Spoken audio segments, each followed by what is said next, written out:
You're listening to The Sigrun Show, episode number 370. In this episode, I talk about how to pivot to recession-proof your business. 16 years ago, I became a turnaround CEO. It was not my plan to be a turnaround CEO. I had just applied for a CEO job. I had been a project manager in a small software company, and one day I come to work and the company had been sold. And it was clear that the former CEO would leave and they needed a new one. And I got the crazy idea to apply for the job with no business education or business experience. Long story short, I got the job.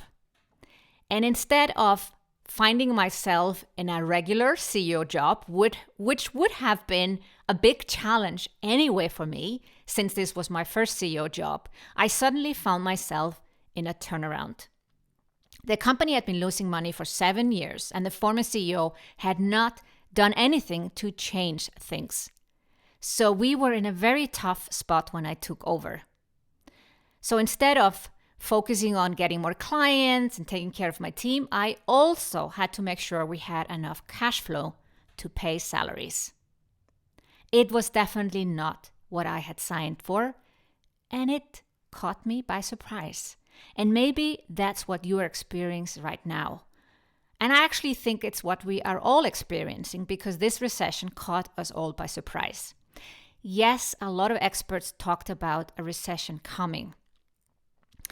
The economy was definitely overheated, but that it would come so sudden, that none of us could foresee. But I am here to assure you that a turnaround is very similar to recession. And my turnaround experience is something that I am now sharing with you over my podcast, over my daily Facebook Lives, throughout my free resources, and of course with my clients, which we are working with now on a daily basis to help them go and thrive throughout this recession. So I want to share with you in this episode and in numerous others what I'm doing in my business so that you can learn from me and also pivot and recession-proof your business. So the first thing I did was postpone my conference. It was clear to me after attending a conference in the United States, end of February, beginning of March, that I would not feel comfortable attending any more conferences while this was going on. It wasn't clear how long it would take. Some people talked about it being over by May.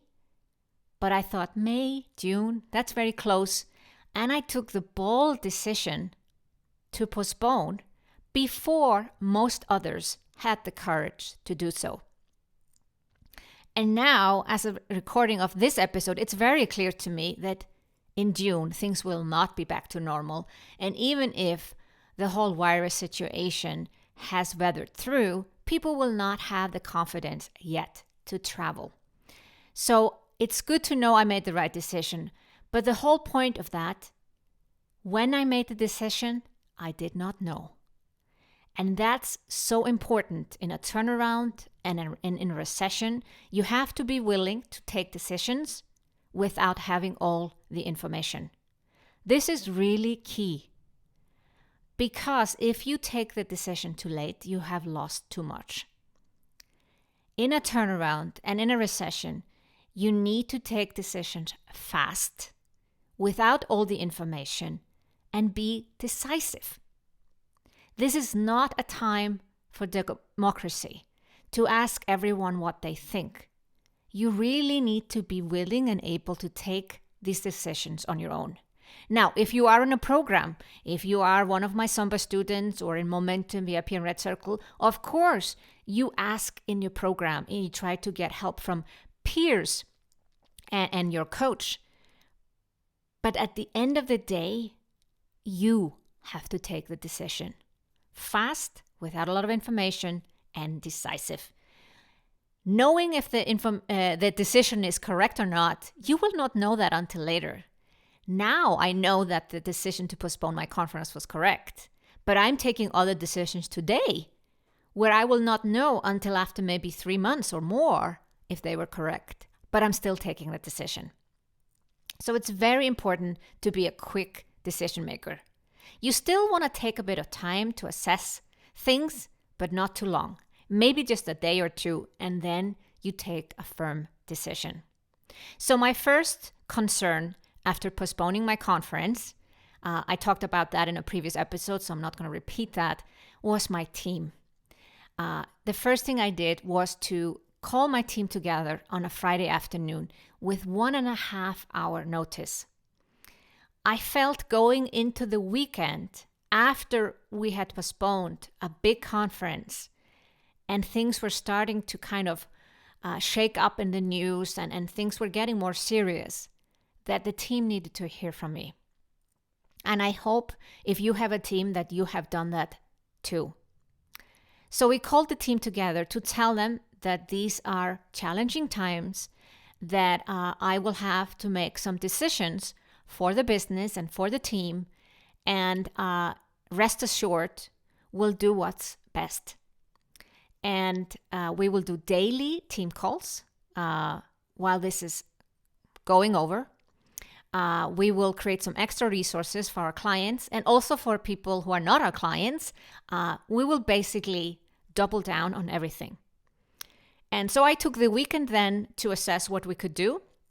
I called 2 of my team members together on a Sunday afternoon to prepare some new resources that we got ready before next morning. And then we continued with daily meetings on weekdays with the team. We announced a daily Q&A in my Zumba program. We announced a 2-hour recession-proof your business workshop for my Zumba students. We had a whole virtual day for my Momentum members, which VIP and Red Circle could also attend. We did the 1-day virtual summit, which you also have still access to. We basically did a lot of things to give my clients and my community and my team the confidence that we are here for them. And then I took last weekend to decide what to do with the team.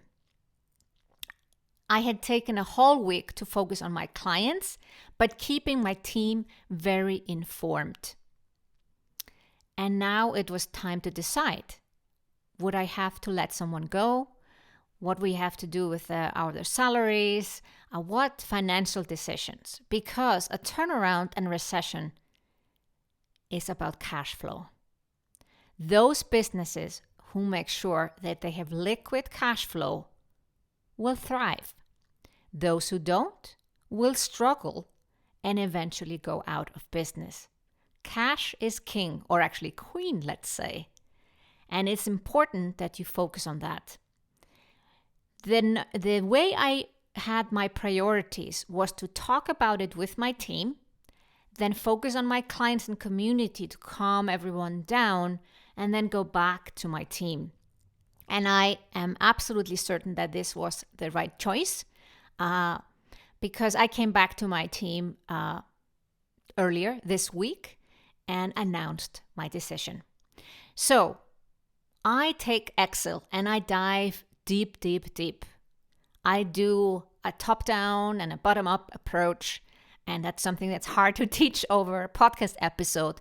But basically, when I do a budget, I look at every single item, down to $10. Maybe that sounds like a crazy thing to do when you have a multiple $1,000,000 business, but to me it doesn't, because that's exactly what I did 16 years ago. I would spend hours over my Excel sheet, well, now I use a Google Sheet, and figure out where can I save money so that we have enough cash reserves to weather this through. So I looked at everything we could potentially cancel. Of course, that's hopefully what you've done already. Software tools, memberships. And if you have payment plans, know that you cannot just get out of them. That's a breach of contract. So make sure if you are on a payment plan for a program, email the vendor or the coach or the program owner and tell them you're struggling, not to get out of the contract, but to ask for an extended payment plan. In my case, I don't have any payment plans or leases or anything, so that's simple. But if I have a membership or if I'm signed up for software, this is the chance to see where we can save. Maybe also an annual subscription is better than a monthly subscription. And if you haven't done it already, it is actually time to do it, even if it's more upfront cost. So I do this with every single line item. And I come to the conclusion of what can we save and what we still need to keep.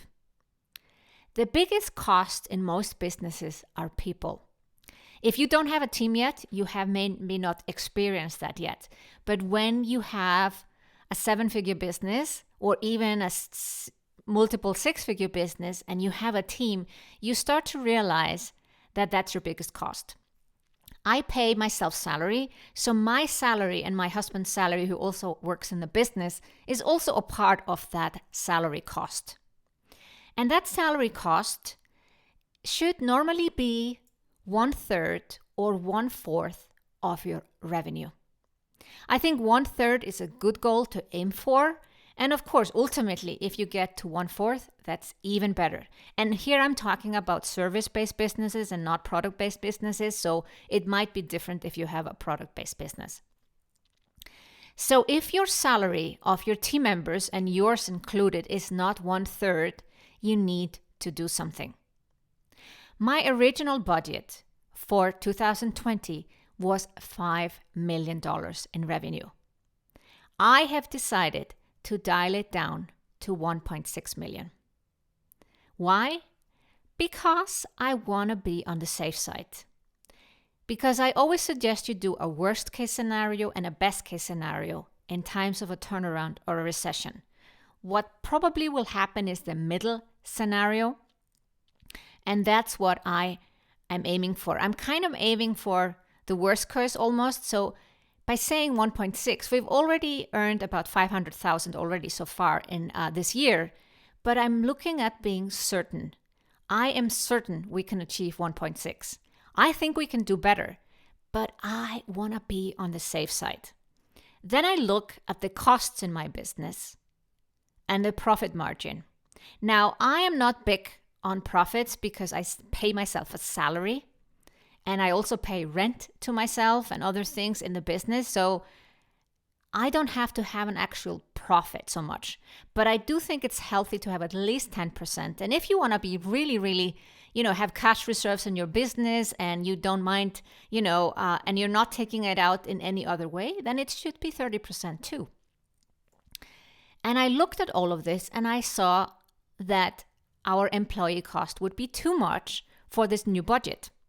That's a simple exercise. You make a new assessment of what you think can come in revenue, and then you look at the costs. And if you have too much costs, you have to cut it. You can also do it bottom up and say, look at all the costs you have and see what you can cut. I do it both ways to make sure I'm not missing anything. So I took the tough decision to let 2 people go. One person had just joined the team 1.5 months ago, so that is an easier decision. And I do think you should look at who joined your team last. The other person joined my team about 10 months ago, and we had grand plans around getting that person to move to Switzerland and become my videographer. If you're following Gary Vee, you know he has a guy called D-Rock following him around. But that hasn't happened. And with the new situation of travel restrictions and virus looming around, it's not going to happen anytime soon. So it was my, in a tough decision, still a relatively easy choice to let those 2 people go. And I did it right away on Monday morning, set up a call with both of them and told them that this was my decision. And I explain what is going on and say, here's what's happening. And unfortunately, I need to let you go. I have fired probably 50 people in the past 16 years or even more, probably more actually. And it's never easy. But it is something you have to be able to do as a business owner because otherwise you cannot waver through a recession or a turnaround. The second thing I did, I decided that me and my husband we're going to take a 50% pay cut. We will pay us the money back when we know that we have weathered the recession. But meanwhile, I make sure they have enough cash. That's my overall goal for everything I'm doing right now. Cash is queen. So 50% reduction in our salaries. Plus, I went to the team and said, I'm asking everyone on my team and all my vendors, also the people who are not on my team and just like do contract work for me, to take a 20% pay cut. As I was planning this, I thought about doing pay cut here and not pay cut there because, some people are more productive and others not so. And, it's always in a bigger team. You will have a few who you work closer with and know better, and maybe they get more done because you contact them more. And I decided, no, it's the same thing across the board. Everyone is taking a 20% cut for 6 months. And you know what? When I announced this to the team, so actually, first I had a call privately with 3 people from the team, those who were closest with me. But I have a bigger team, so I thought, well, it's going to take me a while to have private calls with everyone. We have different time zones, but we have this one call where we get together, all of us, and now we're doing daily calls anyway, where I announced it. And the resonance was so good. Everyone understands that these are challenging times. And instead of losing their job or losing a contract, I am making sure we're keeping almost everybody, but everyone has to take a pay cut. Now, this might sound weird to you, knowing that I have cash to run the business and that I am putting forward offers that I know will sell. But you know what? You need to be on the safe side. Cash is queen. And it's you have seen, maybe you don't know about it, but I have seen very good businesses with superb people go bankrupt because they ran out of cash. So I want that to, you to have this key takeaway from listening to this episode, that cash is queen, and it's better to do some cuts and take some tough decisions fast and take them now, right away after you've listened to this episode, than scrambling to do that afterwards. You have to cut so deep that it bleeds. This is what I talk about all the time when people ask me about a turnaround. What is my biggest lesson in a turnaround management is to cut so deep that it bleeds. Because if you cut a little bit, and then the next month you have to cut a little bit, and then you have to cut a little bit, what you have created is a scared team environment. The team does not hold together. Every month, somebody is afraid to get fired. Now, I've run bigger companies with 75 employees, and I came into a turnaround situation where CEOs before me had been trying to turn the company around, and they used this approach. Every month, somebody got fired. How would you feel working in a company like that? It is horrible. It doesn't just cause sleepless night for the person who has to do the firing. The whole company has sleepless night. What do you think that does to productivity or their energy when they're talking to potential clients? It doesn't help with marketing and sales. Instead, it's better to cut so deep that it bleeds, cut more than you think you need, which is exactly what I did, to make sure you don't have to do it again. And what it has already created in just a few days after I announced it is an amazing team spirit. Everyone is on board and people are determined to make this work. That's the beautiful thing that is already happening in my business and what I've created for my team. And I'm sharing it with you and my clients to make sure that you take the similar decisions in your business. So maybe you don't have a team, but you might have to take some other tough decisions. And I want you to take them quickly and then be able to move forward. Other things that I do recommend people do is to look at bank loans, overdrafts, or any funds that governments have put forward. Find out what you can do. I know in Switzerland, they're putting up the availability for funds, so you can apply for a $500,000 loan as a small business. Now, taking a loan when you don't need it is normally not a good idea. But in times of recession, when you don't know how long things will last, it might be a very smart idea. Asking for an overdraft before you need it. The worst thing you can do is to wait until you need something, because then the bank or the government or somebody else that would have been willing to lend you a hand is not able anymore or doesn't want to because you are too desperate. You are in a too tough spot to be helped. It is easier to help companies that are still liquid, that still have cash. So go ahead and check that out for your company, for your country, and maybe create some resources for your clients. Now I want to talk about pivoting. It's been very clear to me what happens in a recession. Typically, it's the low price offers or the high-end offers that are going to be sold in a recession. But this recession is a bit different. I would have said, oh, you can choose between being McDonald's or Louis Vuitton. Well, in this recession, McDonald's has just closed in Switzerland and is probably going to close in other countries. So I wouldn't want to be McDonald's. So maybe that's a bad example. On the other hand, Louis Vuitton, people are not going shopping right now because all shops are closed. So both cases are actually not so good. But in a recession where people are worried about spending money, they're also taking care of their cash reserves. You want to make sure you have an offer that is the perfect fit for your ideal client. And it's probably not an offer that you have right now. So all my offers are 12 months. Samba is a 12-month online business program for people, I would say advanced beginners or starting out or even, making some money in their online business.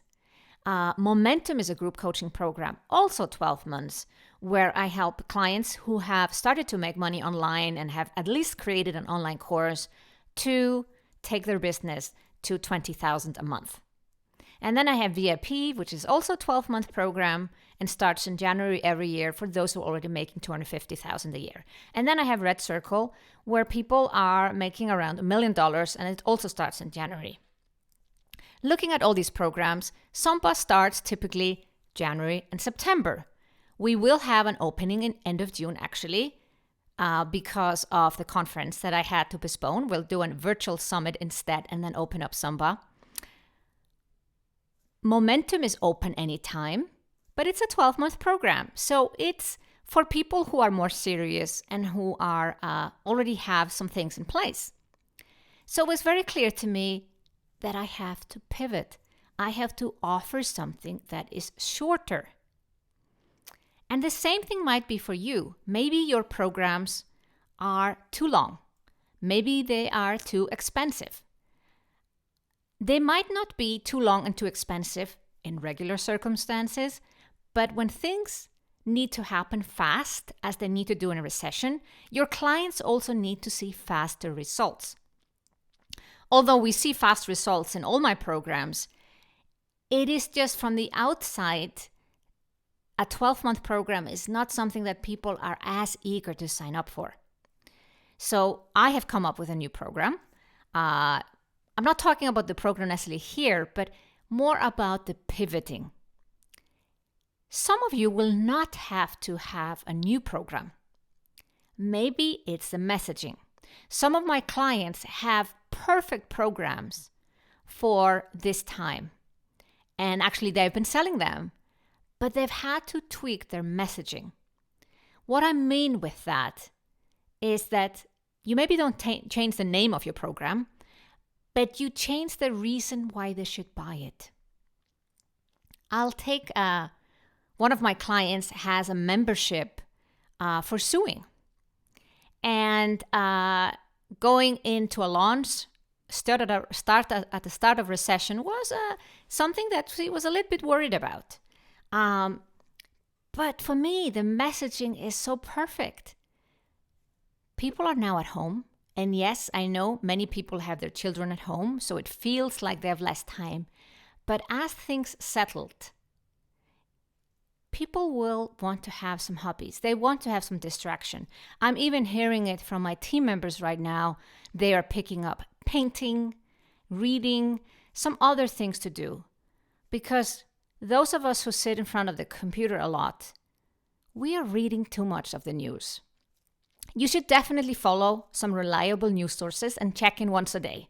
I don't think it's a good idea to ignore news completely. It just makes you ignorant. And I don't want you to be that. I want us to be in the know. You want to know what's happening. But reading the news in the morning when you wake up and before you go to bed in the evening is not a good thing. And I think people will be looking for more entertainment, going back to hobbies, picking up things that they used to enjoy doing but somehow forgot about because they got caught up in their business. So selling a sewing membership is not a bad thing in a recession. It's bringing people back to their hobbies and helping them with their hobbies. Plus, it is community. It is very lonely when you can't meet your friends face to face, go to restaurants or go to the cinema or theater, and you are stuck maybe even alone at home or with family, and they don't get you. A community where you can meet other people that get you, that understand you, that have the same hobbies, I think that's perfect in a recession. And that's your turnaround. So when I talk about pivot, it can be a new offer, doesn't have to be a new offer, but it definitely, whether it's a new offer or not, you need to have a new messaging. You need to understand the feelings that your ideal client is going through right now. You know, not everything that was important 3 weeks ago is important right now. Let's take an example. I was actually working with a mindset coach at the beginning of the year. And I wanted to go through some old money stories and blah, blah, blah. I think that's always, it's a new level, a new devil. And I had ignored it for a long time to work on my money stories. And I decided to work with a coach on that. But now, in the recession, it feels frivolous. It feels unnecessary because I am in my element. I was a turnaround CEO for a number of years. I thrive in this. I love getting a tough challenge and helping people through it and fixing businesses. So working on a money mindset story is just not relevant to me right now. So you see that problems that your clients had a couple of weeks ago, either they don't have them anymore or they have changed. And you need to either create a new offer. This is funny. So you need to sometimes create a new offer, but you always need to change your messaging so it fits the situation. Some people are a bit scared to make sales in this environment and think to themselves, this is not a good idea. It feels like you are misusing the situation. I'll rather just wait and see and make an offer once this is all over. Well, if you do that, then you're definitely out of business. There's a lot of companies making a lot of money right now. Being in the hand sanitizer business is a good idea. Toilet paper business, another one. Food delivery, any kind of online shop with products that people need right now is a smart idea. And the focus is on need and want. Manipulating people to buy something they don't need and want, that's a bad thing. But being there to help people with what they need right now and charging for it is not a bad thing. Everyone needs to put food on the table, you too. So I don't want you to hold back. I am very glad to share that actually in the past weeks, my students have been selling their offers. They've gotten a lot of support from us. We're doing daily calls in my Samba community. I told them I would do these daily calls as long as we need to. My team is doing them with me, so I don't have to do them alone. But that's basically what's happening. We are providing extra resources to make sure my clients can sell. And they are selling. And you can do that too. But again, look at your offer. Make sure it's a good fit. If not, pivot to a shorter offer, maybe a lower priced offer, and definitely change your messaging so that you can speak to your ideal client and help him or her also thrive throughout this recession. Go to the show notes at sigrun.com/370 where you can find a link to the turnaround resources page that includes all the resources mentioned in this episode, plus others that I've mentioned in previous episodes. And it's all there for you so that you can thrive throughout this recession and beyond.